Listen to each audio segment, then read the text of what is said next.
Conference করে সবিস্তারে বলেছেন। এর দ্বারা বাংলার মানুষ এটা বুঝে গেছে যে এসআইআর এর উদ্দেশ্যটা কি। বিজেপির বক্তব্য 2002 এর ভোটার তালিকায় নাম রয়েছে, তাহলে কিসের এনআরসির আতঙ্ক না? তো তাদের কাছে দুর্বোধ্য মনে হচ্ছে।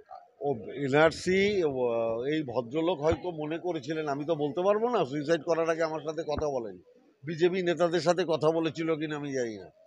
ঠিক আছে, এসআইআরটা হচ্ছে এনআরসির প্রথম পদক্ষেপ, এই ভদ্রলোকের নিশ্চয়ই মনে হয়েছিল, এবং তাতে যে যে নথিপত্র দেখানোর দরকার উনি ভেবেছিলেন যে সেই নথিপত্র আমার কাছে নেই। 2002 তো নাম রয়েছে। আরে নাম থাকলে তো বড় কথা না, ওরা তো বলছে এই কাগজ থাকতে হবে এনআরসিতে।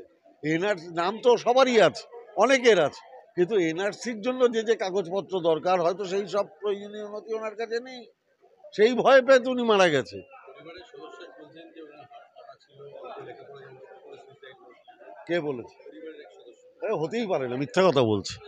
পরিবারের সদস্য হতেই পারেন, আপনি এনে দেখান। না, হতেই পারে না, আপনি এনে দেখান। আপনি যে বলছেন যে বাহাতে লিখতে পারে, হ্যাঁ হ্যাঁ, সেটা তো এই এলাকার লোক বলছে।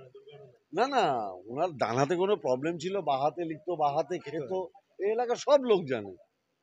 বিজেপির তরফে সূচনা হচ্ছে যে এটা একটা নাটক করা হচ্ছে, উনি অন্য কারণে আত্মঘাতী হয়েছেন, ওরা হাতে লেখা আর চ্যালেঞ্জ। এটা তো দেখুন, সুইসাইড নোট তো কি লিখেছে আমি বলতে পারবো না, এটা পুলিশ কাস্টডিতে আছে, কোর্টে প্রমাণ হয়ে যাবে।